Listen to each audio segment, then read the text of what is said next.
Hello, everyone. I'm Karen Stanley, your host of the Envision, Accelerate, Excel podcast, where our goal is to inspire others to pursue their dreams and to provide insights into the key success factors for bringing a vision to reality. That is something that my guest today knows a lot about. And I first want to welcome our featured guest, Mrs. Ndidi Okonkwo Nwuneli. Ndidi, thank you for joining us. Thank you for having me. It's a Yes, pleasure to be here. And just to pronounce my name, Ndidi Okonkwo Nwuneli. yes, I wanted to ask you that. Say So it one more time for me. it's a bit Ndidi, difficult. Ndidi Okonkwo Nwuneli. Ndidi Nwuneli. Was that That's better? good. That's better. Okay. Good, good, good. Well, see, this is just cross-cultural information and education. Mine seems simpler to me, but it might not be to others. Karen Exactly. Stanley is my name. And again, the podcast is Envision, Accelerate, Excel. I want to give a shout out before we introduce Ms. Nwuneli officially to some of the guests in our audience. We are happy to have today Ms. Nancy Nalova, who is an agribusiness entrepreneur. I met her this summer when she was an entrepreneur in residence at Alabama A&M University, and we thank her for joining us. She is truly a global and a globe trotter. Sometimes she's in South Africa, Zimbabwe. I believe at this point she's in Ethiopia, if I'm not mistaken. Want to thank Mr. Amandla Didiza for joining us from South Africa. He is a business development expert who assists small businesses to bring their business to scale. We want to thank Ms. Rachel Kaunda from Malawi for joining us from the Drone Link Malawi Services, which is all about the information technology sector and also as a nonprofit arm, teaching young people about drones, about technology, about GIS. And I would be remiss if I didn't say hello to my Huntsville, Alabama colleagues, Mrs. Jackie Shipes, the executive director of Global Ties Alabama, who was the host organization and co-host along with Alabama A&M for the Mandela Washington Scholars this summer.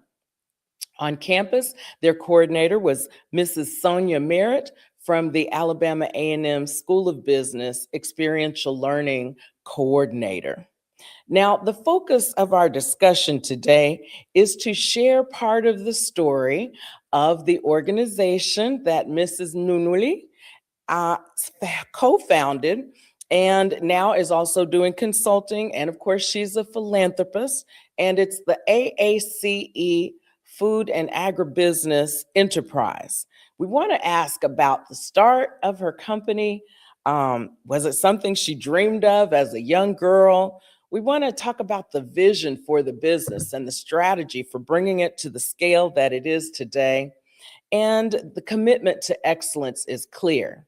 Let me go ahead and begin sharing with you some of the wonderful background of our guest today. A graduate of the Wharton School of the University of Pennsylvania with honors, I might add, and my fellow alum of the Harvard Business School. Early in her career, she was a consultant with McKinsey. She went on and kept going back to her roots in Africa to entrepreneurship.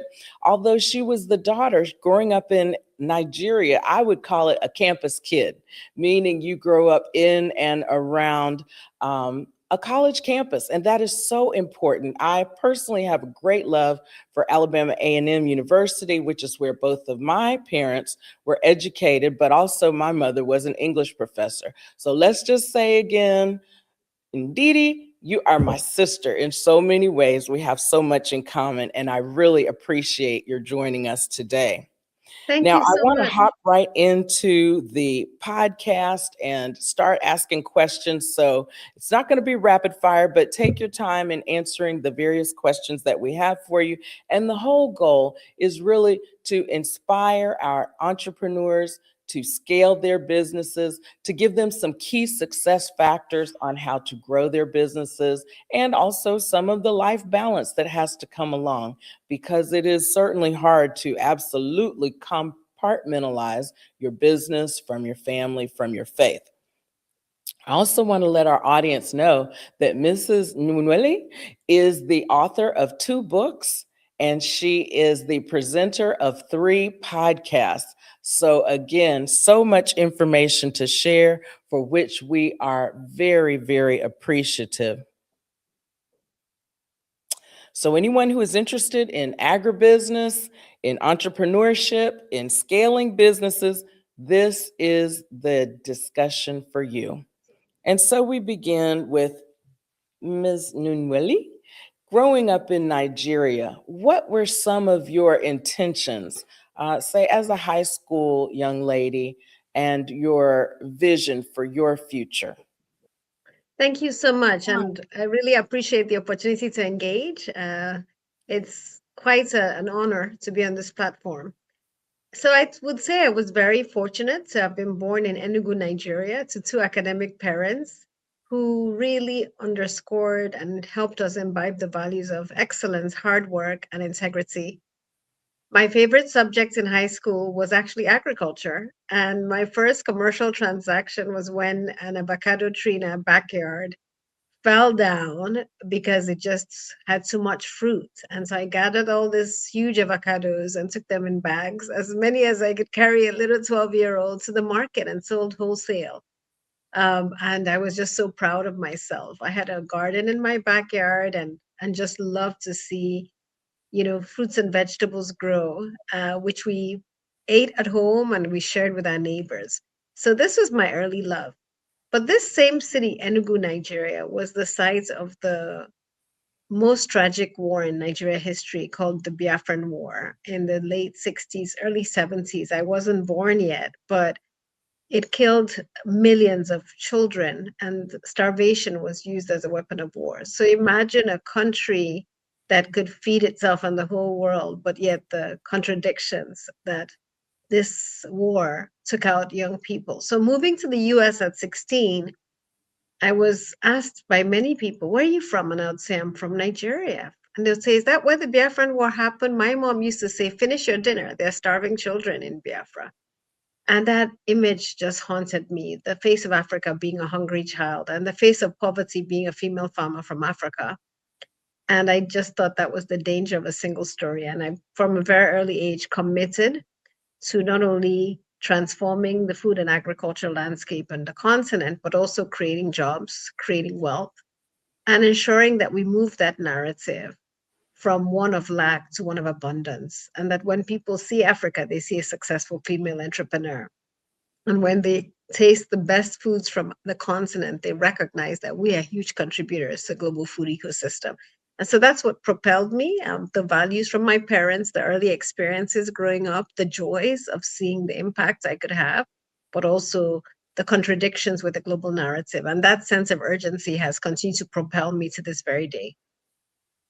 That's amazing that from a young age you took the love of reaping a harvest, sharing the vegetables with family and friends, thinking about it as an entrepreneurial exercise. So I can see that vision. Now, I want to fast forward a little bit to the commitment to excellence, because certainly Wharton is not an easy school for admissions.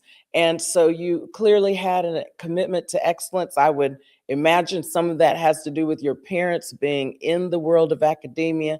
Can you talk a little bit about growing up as the daughter of academicians? I have to say it was a privilege to be born into a family of 2 amazing professors. I'm the middle child in a family of 5 children, and academic excellence, the quest for knowledge, the reading culture, were just paramounts to the way we lived. Exposure to the world from a very young age was also critical. My mom happens to be American from New York. My father is Nigerian from the eastern part of Nigeria. He's Igbo, and they met at Cornell University in the 60s, an interracial couple that chose to move back to the continent and to move back to a small academic town. So they both taught at the University of Nigeria. My mom is a historian, my father is a pharmacologist, and they're both alive today, thank God. And it's just been such a blessing to have that community of support. The university campus was just a beautiful experience. We had lots of neighbors who were all shared the same values, and we're still friends with many of those families today, wherever they are in the world. And it's been just a blessing to understand the power of knowledge, how it opens doors for you, and the importance of community and the values that that community continues to hold. The impact of service. I mean, professors serve. You're not a professor because you want to get rich. You're a professor because you want to invest in the next generation. And I think my parents modeled servant leadership for us from a very young age, and all of us are following in their footsteps. And I recently actually got my PhD. I've not yet gotten the degree, but I've passed the PhD, and so I'm graduating in March 2026. But I wanted to follow in their footsteps because they inspired me so much. So I want to teach someday, just like you are teaching. Well, that is wonderful. Now, then, congratulations are in order. We're going to be calling you Doctor. Say your first name for Exactly. me again, enough for me to get Dr. it right. Ndidi, Dr. Ndidi. Ndidi, Yeah, Ndidi, Dr. Ndidi, I'm so proud of you. That's such an achievement. And also it speaks to your curiosity, your quest for lifelong learning, and the thought that, as much as you have achieved in your business and your consulting, your philanthropy, your policy development across the continent, you thought it not robbery to now really go on an even deeper dive and a quest for knowledge. So I absolutely commend that. And I would have to say for my audience, if you're taking notes, key success factor, education, curiosity, and thirst for knowledge. Another key success factor that Dr. Ndidi has dropped on us is community and values. Now, I want to mention, I took a peep at one of your TED Talks, and it was about faith. And can you talk a little bit about faith when you talk about community and values? And I want to do a little preview and say faith, even in a community of diverse values, because the college campuses, and hopefully it will stay this way in academia, are one of the best places to hear diverse voices, to hear opposing points of view, but still, as we say at Vanderbilt, my alma mater, still be engaged in civil discourse, to be able to disagree without being disagreeable. So could you talk a moment for that, indeed, the yeah, community, the faith? yeah. So I grew up in a family, these professors who were intellectuals. I mean, they did not believe in our faith pursuits. It was actually university students who came and took us to church from a very young age. And so my 10th birthday present, my parents asked me what I wanted, and I said I wanted to be baptized. So we got to pick our own godparents, and we all got baptized, all five of us on the same day. And my faith has been the anchor of my life. And I profess the Christian faith, but obviously, as I mentioned, I didn't grow up in a Christian home.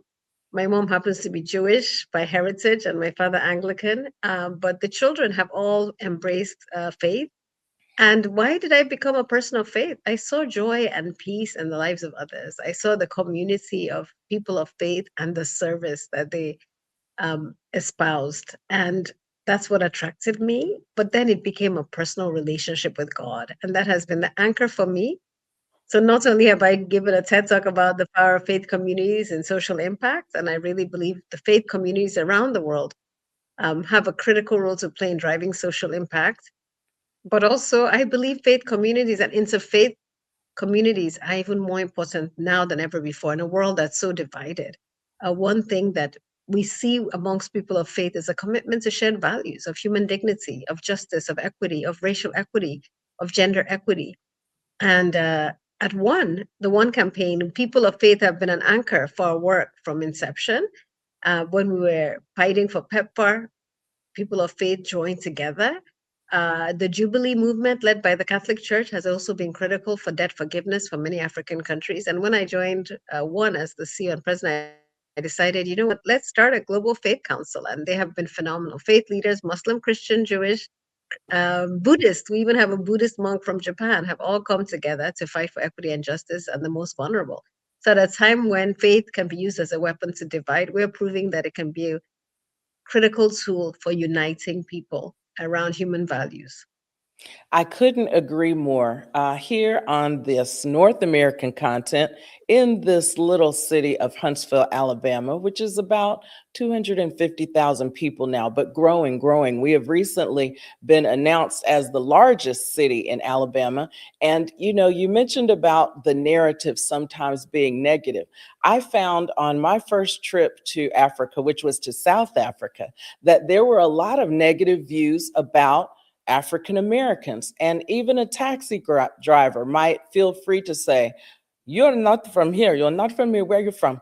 And I said, "I'm from Alabama." "Ah, racist Alabama," because we're known for the civil rights movement, for the dogs and the fire hoses, and many negative things that had to be overcome in order to gain better civil rights, really for all. But it was, people like Dr. Martin Luther King leading the way. Dr. Representative, Congressman, I want to say Congressman John Lewis, and so many others. Rosa Parks, we recently here in Huntsville and around the country just celebrated the birthday of Rosa Parks, which, if you might know, or some on the call may not know, was the woman who was credited for starting the Montgomery bus boycott.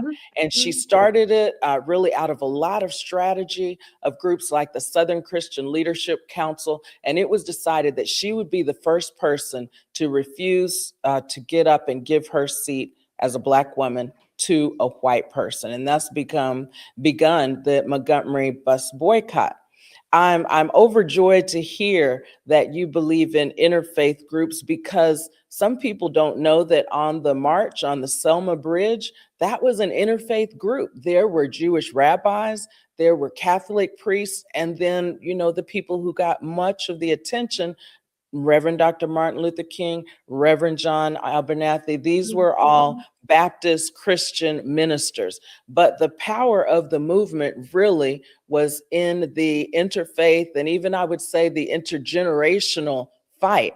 Because when you think of the images, and again, a lot of negative images of Alabama, the children being shot with the fire hoses or the dogs. So you have children protesting. You have the elders helping to strategize how the movement can move on. And so the intergenerational, the interfaith movement, I really appreciate your saying that. And I hope our guests will remember that's another key success factor, is diversity in faith and gender, in values, in community. It makes us stronger. Now, I want to Definitely. talk.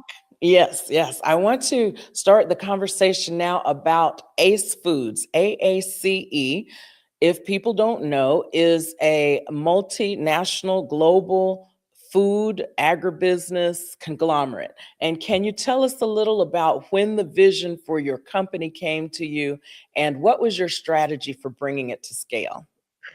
Thank you so much. So ACE was actually created about 15 years ago. And the first idea for ACE and what propelled it was just the recognition that we have the best food in Africa. Our soil is so rich, the best spices and complementary food. But yet, the rest of the world doesn't recognize this. But that realization that of the food we grow, 40 to 60% goes to waste because there's not any preservation.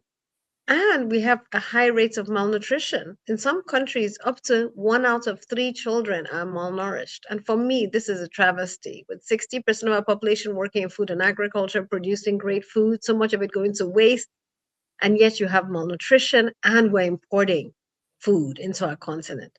And so these contradictions propelled my husband and I, Ndidi Nwuneli and I are co-founders of ACE Foods, to establish this company to be a producer of high quality, nutritious food sourced from African farmers, addressing malnutrition and ensuring nutrition of our people and empowering our farmers.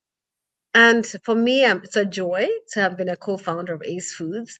The organization sources from 10,000 farmers, processes the best spices. We have about 25 SKUs, of chili pepper and ginger and turmeric, but also pepper soup spice, suya pepper, jollof spice, fried rice spice, blends, but also snacks and flours. We supply B2B, so lots of the FMCG companies, leading fast-moving consumer good companies that make instant noodles and make, all sorts of different things buy from us. And then we're also in retail chains. We export to different parts of the world as well. So that's the story of AACE Foods. It's still a small business. I wouldn't say it's a conglomerate at all. So we that's our dream, but it's not. It's still a small business, but tremendous potential for growth and Well, lots of learning. It's run by a very capable CEO. Her name is Gloria. She has a phenomenal, committed team. We have a very dedicated board of directors. We had a great board from inception, and I think entrepreneurs need to hear this. The minute you have a business idea, constitute a board because they help you keep you grounded, help you stay focused, add credibility to you. And many entrepreneurs say, no, I can't. We wrote letters to people saying, join our board, but we can't pay you for the first 5 years. Now we pay sitting fees, right? But when we started, we didn't pay sitting fees. And people joined our vision. They came along because they felt this was something that was going to make a difference in the lives of people. So just never underestimate the ability to attract like-minded individuals who help you along the way. We were also very clear, and I thank my husband for this, that we gave ourselves offer letters with, this is what your salary is today, but this is the sweat equity. This is how much you're donating.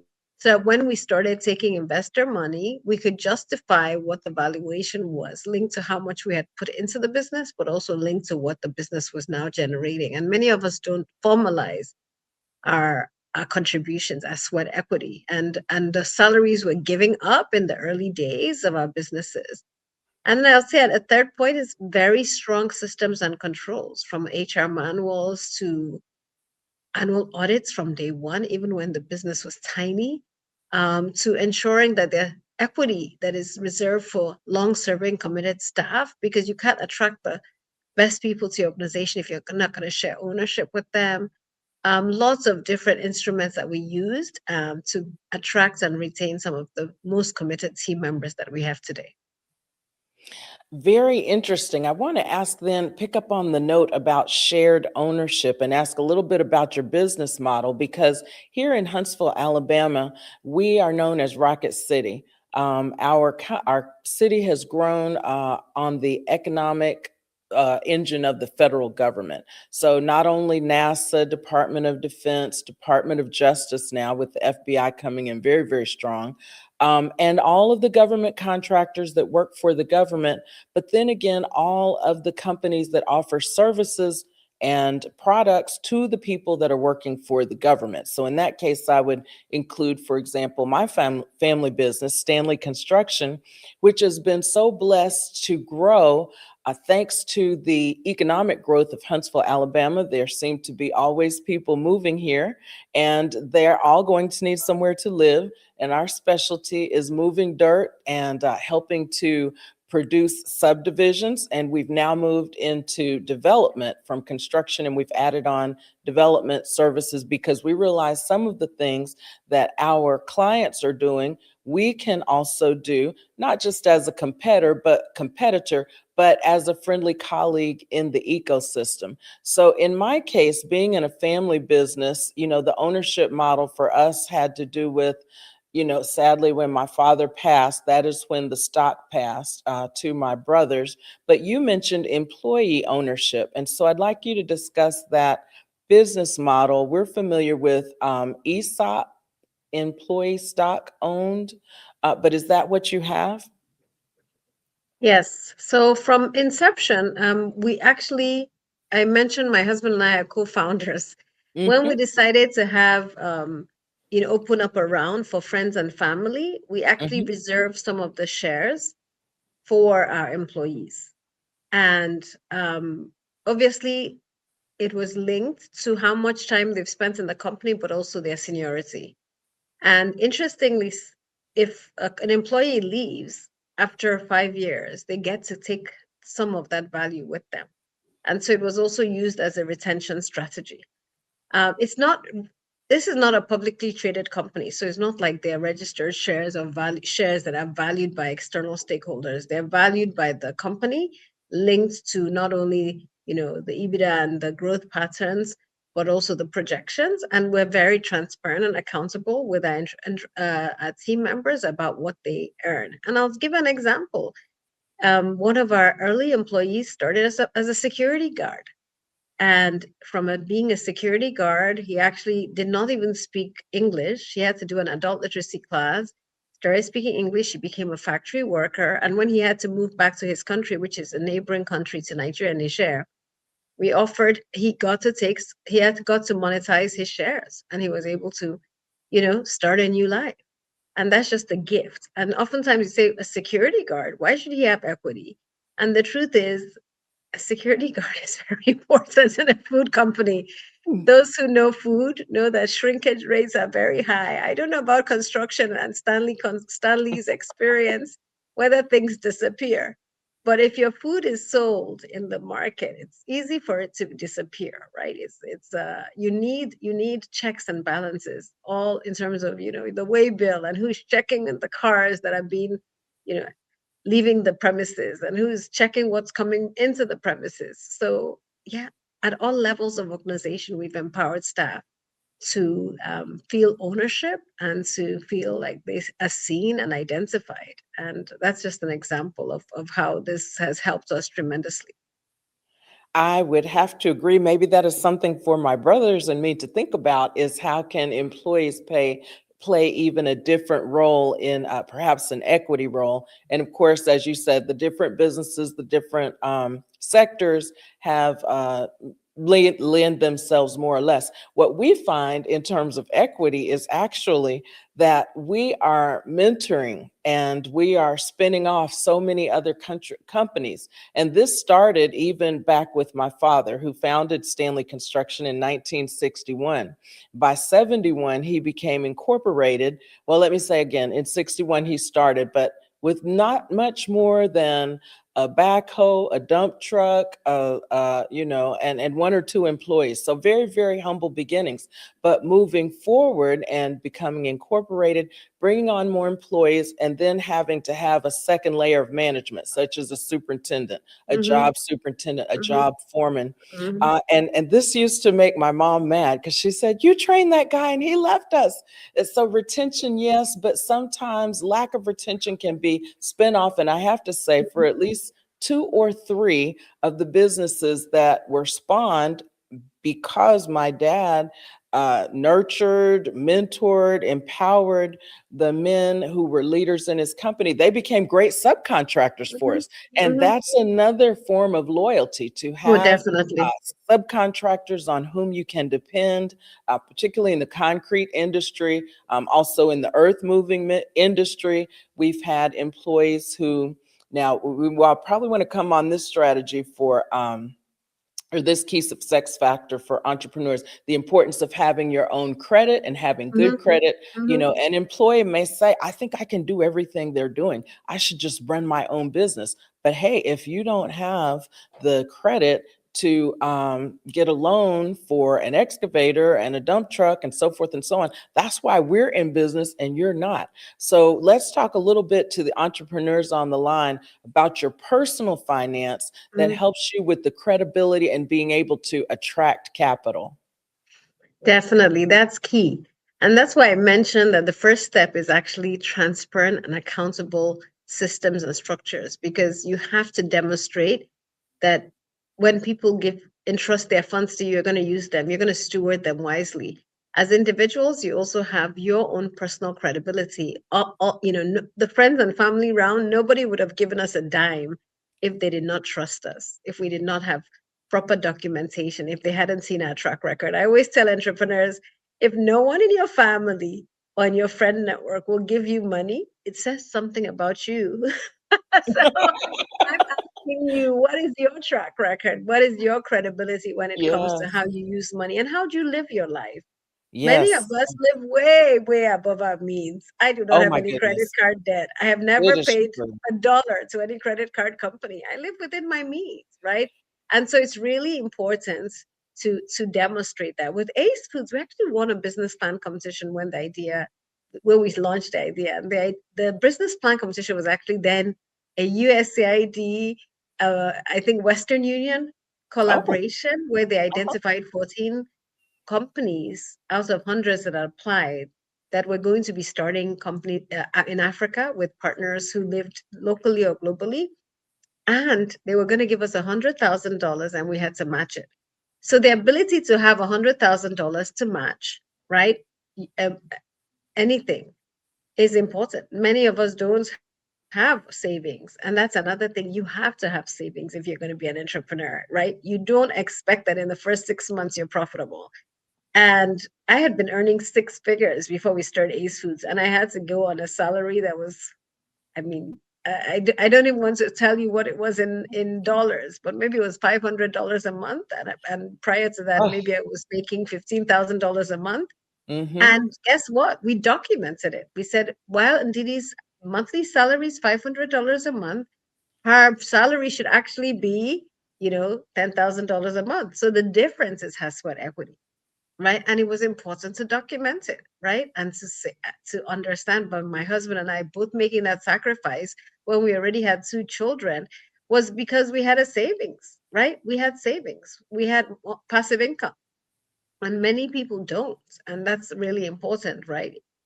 Because even winning a business plan competition, they want to see that you have some skin in the game. Nobody's going to give you everything you need.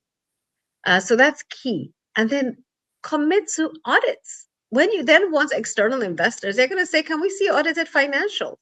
And you don't have to hire the big 4 to do your audits. They're much more affordable financial controllers, but really document everything, keep every receipt so you can have a clean audit. And that gives investors confidence. So I think for me, it's actually 15 years. This is the first time we're actually going to get bank debt.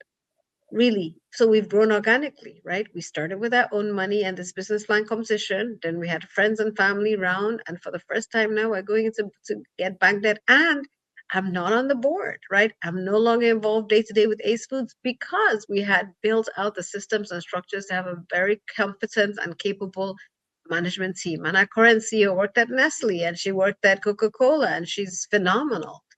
And the ability to attract somebody like that is because we set out a clear vision and she has ownership. Very, very important strategies that you've just shared, savings and sacrifice. I can say I can relate to the sacrifice. I left American Express to come and join the family business in Huntsville, Alabama, but the sacrifice was my dad's. And you mentioned the competent financial team. So I am the vice president of finance. And still, though, as you're new in a company, there's so much to learn, even though, I had grown up in and around the company. And so it was almost a year later, Ndidi, when I learned that my dad went on half salary to make room for me. And that is just I'm so grateful for my father bringing me into the family business, because also let's talk a little bit about gender equity. It was the boys who were trained in my family, and I'm the oldest of 4, one sister, Deirdre, who lives in New York and recently was the general counsel of Estee Lauder. So she's not in the family business, but the other 3 of us are. But it's not because I was trained from a child to join the business. It was after obtaining a business degree that my dad thought, aha, there's something she can bring to the family business. Whereas the boys had grown up almost every day after school, weekends. I mean, you talk about sacrifice, you talk about work ethic and commitment. All of this is what has to happen for an organization, whether for-profit or nonprofit, to grow. And I'm so excited that you also mentioned organic growth, because many people today are very excited about the idea of finding the unicorn, starting an entrepreneurial activity with almost nothing and making it into $1 billion enterprise, in a few years. I mean, that is so, the opportunities for that are so few and far between, and many, many more. The percentage, I don't know the exact percentage, but it's very much higher where businesses have grown organically or been passed down from generation to generation, and they're growing at a much more manageable growth, a much more manageable percentage increase. How much would you say that your ACE Foods has grown in, you said 15 years? What has been your growth, maybe year I over year? I would say that actually, interestingly, it's almost been doubling revenue growth every year from a very low base, let's be clear. But as I mentioned, I'm not involved day to day in the business. Unfortunately or fortunately, we have a great team.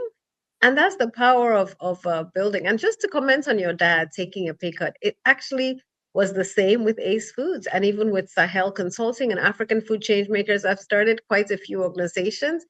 With each of them, with Sahel Consulting, I decided, I'll take a pay cut and bring in a new partner, right? I'll take a pay cut and bring in a more, because I see a gap. And guess what? Bringing in that person allows you to grow much faster. And that's what your father was able to understand. He was also building a stronger business because he knew you were bringing the finance backbone. And oftentimes we don't see our weaknesses as leaders, we don't see our blind spots, and we assume that we are making room for others, and sometimes you have to step back and actually put others forward. I've done that numerous times. I've started about 6 organizations directly or co-founded 6 organizations, and all of them are thriving today. And in almost all of them, I did take pay cuts to bring in somebody else who would be my successor. So I think your dad was very wise.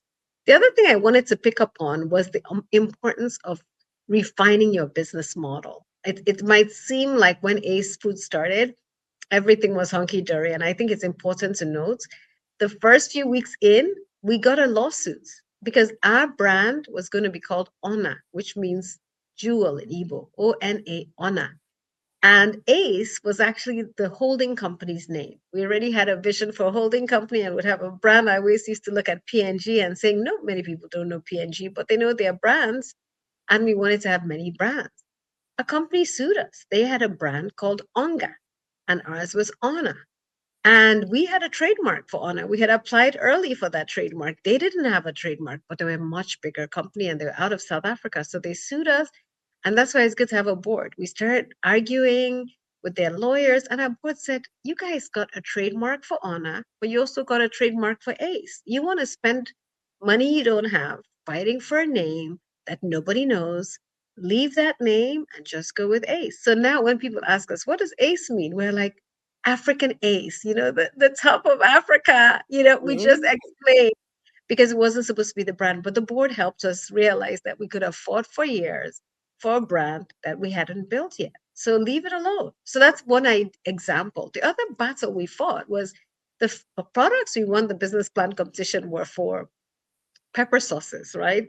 They were for jams, papaya jam, guava jam, mango jam, a mixed fruit jam. Like we had all these great products.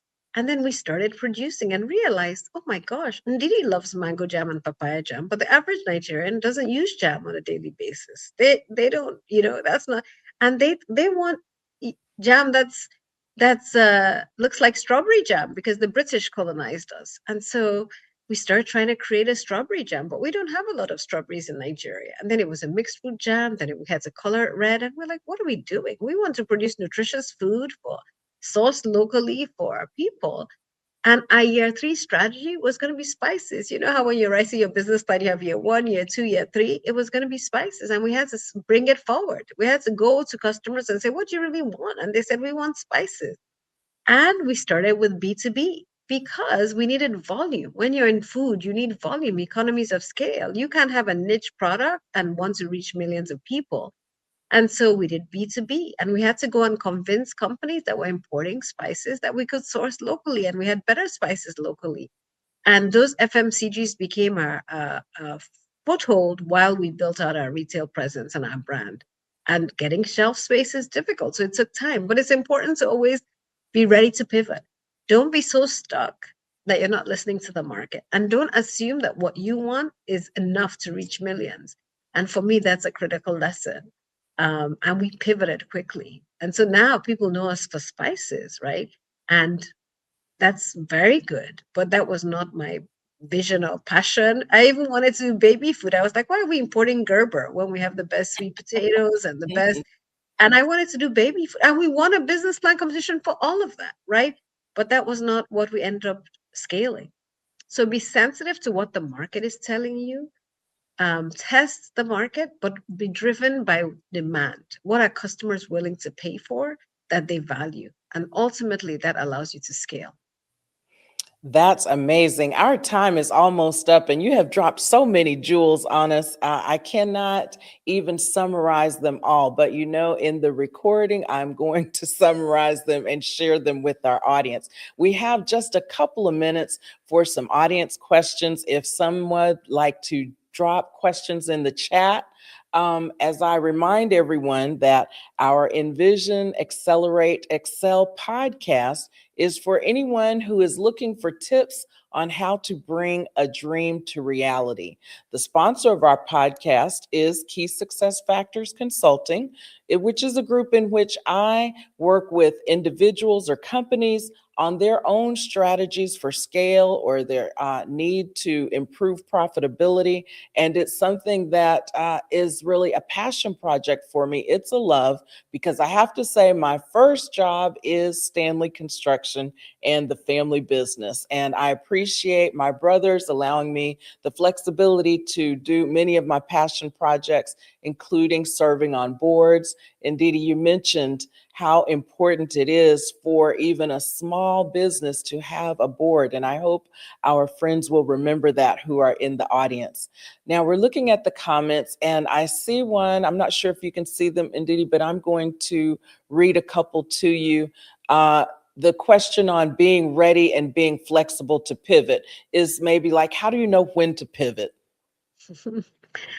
I would say that there are three reasons why you need that board. They also can be a source of inspiration, but also a source of wisdom because they've walked the journey before. And having a subject matter expert, a lawyer, a finance person, a brand expert, all on your board helps you with that knowledge of pivoting. The second is really consumer engagement. And you mentioned your growth trajectory at Stanley. You've engaged with government, you've engaged with different stakeholders. Oftentimes we kind of are siloed and we're not so close to those who use our product, so we don't get feedback from them. And for me, I use every opportunity. If I'm in a grocery store and somebody's buying our products off the shelf, I want to ask them why they picked our products versus someone else's. They don't even know why I'm asking. And if they don't pick our products, I want to know why they did it, right? And so that consumer insight is critical. And then look at the numbers. Numbers don't lie, right? Oftentimes when we look at our 25 SKUs, we love some, but they are not moving as fast as others. And how do the commitment, for example, to going from a family pack to single serve product has been a game changer for us, because many low-income families, they want single-serve spices, right? They don't have big kitchens where they can have a spice cabinet. You and I have kitchens that can have a spice cabinet. Low-income homes don't. So they want to basically have enough for that pot of soup or for that pot of jollof rice, and that's it. And they can buy every single day, or they can buy a roll of 12. But we had to get to that level where you're not catering for the middle class or the upper middle class. You're catering for those who buy your products every day. And so that consumer insight and looking at the numbers and testing those numbers is critical. I also wanted to mention something. You asked me about gender. So my husband is a co-founder with me. And I think working with your spouse is not easy. I don't know how you work with your brothers. It's not easy. And so what we had to do was have very clear division of responsibility, where for oversight, he had oversight over finance. He's a former investment banker. He went to HBS as well, and operations, while I had oversight over HR and marketing and branding, right? And sales. And that worked. But when we were getting into each other's way, it really was a problem. We had to go to counseling to other couples who had started businesses, and they said, you have to divide up roles. But ultimately, as a wife, a Bible-believing wife, I also had to learn humility and say, okay, there's some things I'm going to let go. And we'll just have a few machines in our factory that, we've never used. But it's okay, because he made that decision. He's the chairman. I'm going to respect him. So that's the point. The point is humility and wisdom in working with your spouse or working with your siblings is critical. And And at just the the end of the day, team. you have to decide, and the team, you have to decide families first. Mhm. Business is business, and we're not going to confuse the two. Oh, that's great. That's great. And I just want to end on the note of those two words you use, so important for leadership, whether you're an entrepreneur or a leader within an organization where you're an employed executive: humility and wisdom. And you also mentioned servant leadership. So I'd like to conclude by thanking my guest, the new doctor. I got to get used to saying it, Dr. Ndidi Nwuneli from Nigeria. But are you living in Nigeria right now? I'm in DC at the moment. I spend part of my time in DC and part in Nigeria. Yes. Understood, understood. Well, enjoy the rest of your stay in Thank you. DC. Safe travels when you head back to the continent. I hope to meet you in person one day, and I'm going to just put this in the air as a proposition. In the first or second quarter of 2026, I plan to come to Nigeria for the plant opening and the grand opening. I think he's on the line now. Mr. Abdullahi Jafar is opening a specialty chemicals company in Nigeria. And so, as a chemical engineer, I was so excited to meet him as one of the Mandela Washington Fellows, because as engineers, we have so much in common. And I used to work in a specialty chemicals manufacturing plant near Philadelphia. So there's just so much that we could continue to talk about. And we've had such wonderful audience members today. We want to thank them for joining us, as well as you, our featured guest. And we wish you all the best in your so many ventures as a serial entrepreneur and as a philanthropist. And on that note, I want to remind our guests you can learn more about Ms. Nwuneli in either of her 2 books, in any of her 3 podcasts, and of course, LinkedIn, which is actually how I hunted her down after seeing her at the Harvard Business School African Alumni Association conference. So, with that, we want to thank you for attending this episode of Envision, Accelerate, Excel.